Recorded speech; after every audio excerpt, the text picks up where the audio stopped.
want to talk about System. Yeah, great. Because there's a band that I think a lot of people listening and watching this now will be really interested to know what it's like working with them. Because, I mean, you've got 4 characters in a band, all of them very strong characters. Absolutely. And the music they make is very strong and very unique. Absolutely. Just talk us through. Tell us some stories about System of a Down and how it's been like to work with them. Yeah. I remember going to see them the first time I went to see them play. They played at the Viper Room in LA.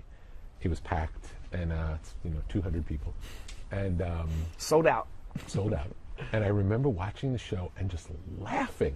I laughed the whole time. It was the funniest thing I'd ever seen, but in a good way. It wasn't like laughing like, what a joke. It was just so over the top and so extreme and like Armenian folk dancing with heavy metal riffs and wild political lyrics and screaming.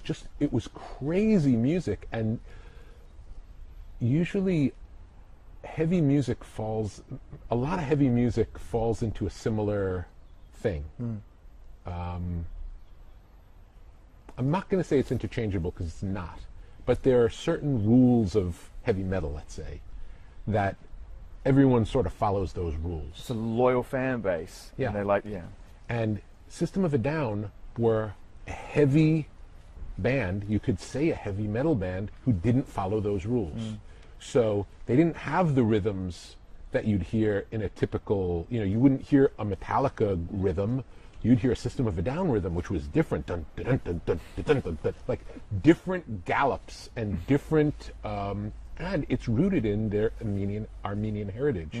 So they took elements from folk music and brought that into heavy metal. And I remember at the time, I'd never heard anything like it. And I can remember people, while there were those of us who loved them fanatically, people hated them. Yeah. People hated them. I can remember the big radio station in LA is K-Rock. Yeah. And Kevin Weatherly's the program director of K-Rock. And I remember him saying, System of a Down is a band we will never play on our station ever. 100%. I don't care what happens. They're not, that doesn't fit on our station. And then a year later, it was the #1 band on the station. Unbelievable. Yeah. They clearly didn't fit, but they were so good that they transcended not fitting. And those are the artists that I like the best. Those are my favorite artists. The ones that they don't really fit anywhere. They're not another in this mold. Rage Against the Machine is another great example. It's like Rage Against the Machine, they don't sound like anyone. No one before Rage Against the Machine sounded like Rage Against the Machine. And a lot of people didn't like them for that reason. But those are the revolutionary bands. Those are the ones that changed the world.